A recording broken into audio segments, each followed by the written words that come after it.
అలాగే మిగతా పార్టీ సభ్యులందరికీ, మీడియా మిత్రులందరికీ కూడా మరొకసారి జై భీమ్, జై తెలంగాణ. మరి ఈ భారతదేశానికి, ప్రపంచానికి స్వేచ్ఛ, సమన్యాయం, సమానత్వం, సౌభ్రాతృత్వం అన్న 4 గొప్ప విలువలను రాజ్యాంగ పీఠిక ద్వారా ఈ దేశానికి ఇచ్చిన విశ్వజ్ఞాని భారతరత్న డాక్టర్ బిఆర్ అంబేద్కర్ గారి జన్మదినం ఈరోజు. సమయం చాలా తక్కువగా ఉంది కాబట్టి ఆ మహనీయుడు మనకిచ్చిన ఈ 4 విలువలు స్వేచ్ఛ, సమన్యాయం, సమానత్వం, సౌభ్రాతృత్వం ఈరోజు ప్రమాదంలో ఉన్నాయి. ఈరోజు రకరకాల రాజకీయ పార్టీలు, ఆనాడు బాబాసాహెబ్ గారు కన్నీళ్లతో న్యాయశాఖ మంత్రిగా రాజీనామా చేయడానికి కారకులైన కాంగ్రెస్ పార్టీ ఈరోజు అదే బాబాసాహెబ్ గారు రాసిన రాజ్యాంగాన్ని పట్టుకొని గ్రామాన తిరుగుతూ ప్రజల్ని తప్పుదో పట్టిస్తున్నది.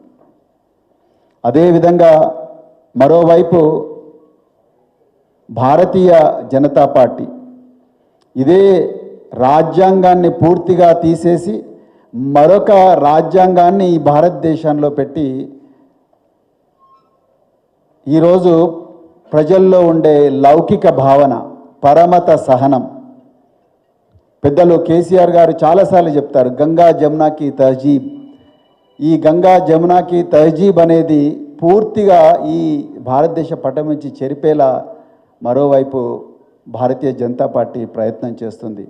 ఈరోజు తెలంగాణ ప్రజలందరికీ కూడా ఈ విషయం చెప్పాల్సిన బాధ్యత, అంటే ఈ దేశం ఇంత గొప్ప దేశంగా మారడానికి ఏదైతే రాజ్యాంగం ఉందో ఆ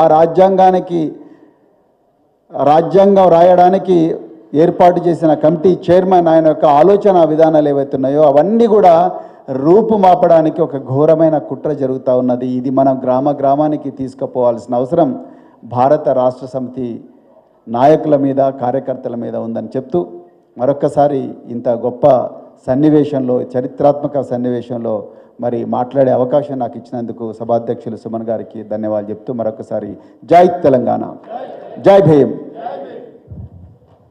పెద్దలు ఆర్ఎస్ ప్రవీణ్ కుమార్ గారికి గట్టిగా కృతజ్ఞతలు తెలియజేద్దాం చప్పట్ల ద్వారా.